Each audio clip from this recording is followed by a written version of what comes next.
Eh bien salut, c'est Serpent pour de nouveaux tutos. Celui-ci sera un tuto minute et je vais vous montrer comment créer un panorama avec Photoshop, tout simplement à partir de quelques photos. Donc juste l'explication pour les quelques photos que vous allez prendre et utiliser, il va falloir que donc moi j'ai utilisé 4 photos pour le montage là. Donc ce sera ces 4-ci. Et on peut voir que sur ces photos,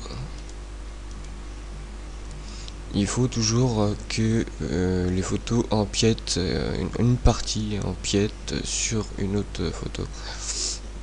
Par exemple, déjà là j'ai pris à peu près la moitié empiété sur la moitié de la photo. Mais plus vous en aurez, je dirais, plus ce sera facile pour Photoshop et plus vous aurez de détails au final, de bons détails au final. Donc voilà, je vais lancer Photoshop. On va aller dans Fichier, dans Automatisation, dans Photo Merge. On va laisser en mode auto, parcourir. Je vais aller chercher mes images.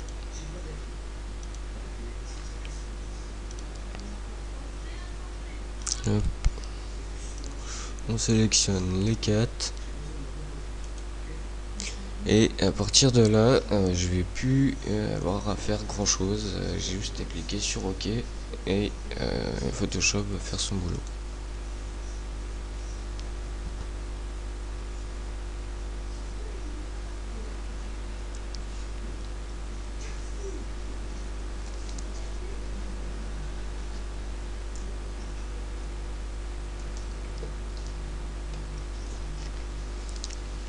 Alors c'est un peu long parce que mon PC rame un peu en ce moment, je sais pas trop, il est fatigué. Il a peut-être envie de prendre des coups, peut-être.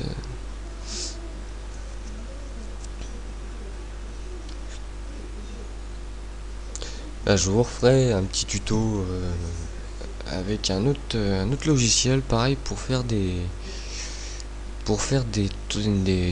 panoramiques, pardon.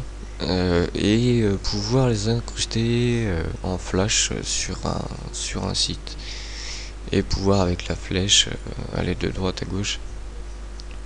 J'ai testé ça hier et j'ai trouvé plutôt sympa ce petit logiciel. Donc vous allez voir, ça va se mettre en place tout doucement.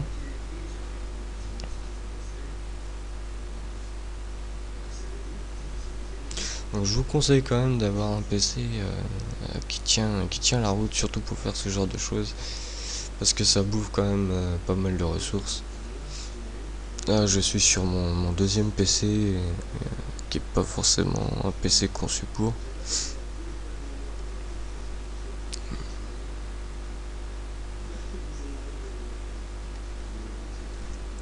En tout cas, j'ai rouvert ma page YouTube après quelques déboires sur une vidéo.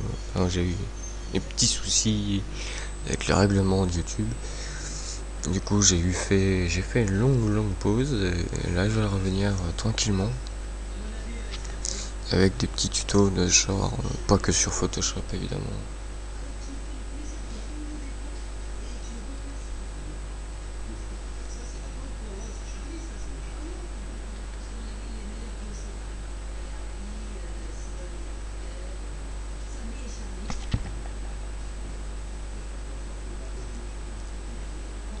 Donc là, vous avez juste à le laisser faire jusqu'au bout. Ce que je vais faire, c'est que je vais mettre sur pause et puis on se reprend tout de suite. Allez, à tout. Et me revoici. Alors voici le résultat que vous devriez normalement avoir.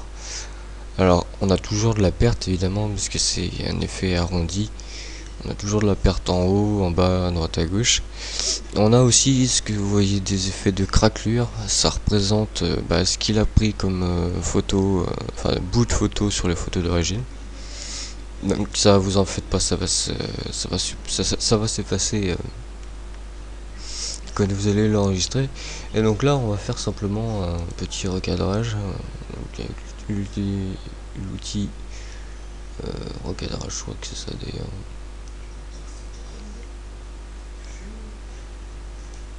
Hop.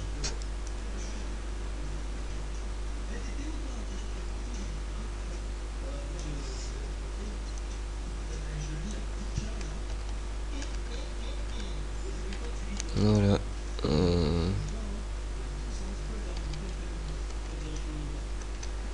Il y a un petit coup sur entrée. Et voilà. Donc là évidemment on a nos craquelures. Donc je vais l'enregistrer. Donc format JPG. On va laisser ça comme ça.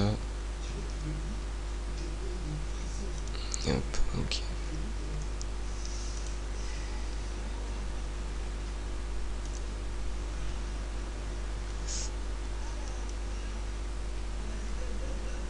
Alors voilà, donc en gros c'est celui-là que j'ai enregistré.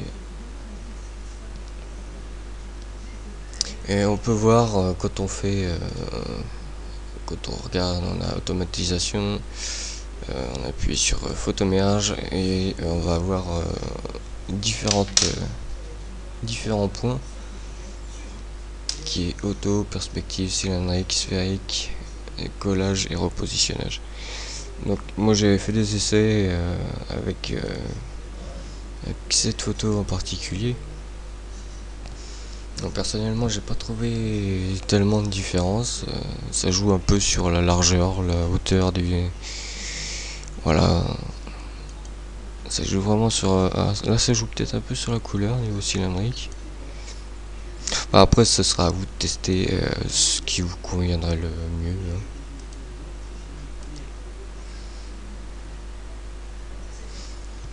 Donc voilà. Donc surtout n'hésitez pas à m'envoyer des messages si j'ai loupé un coche ou autre, de mettre un petit pouce vert et de partager si ça vous a plu, ça fait toujours plaisir en plus. Donc je vous dis à une prochaine les amis, ciao ciao.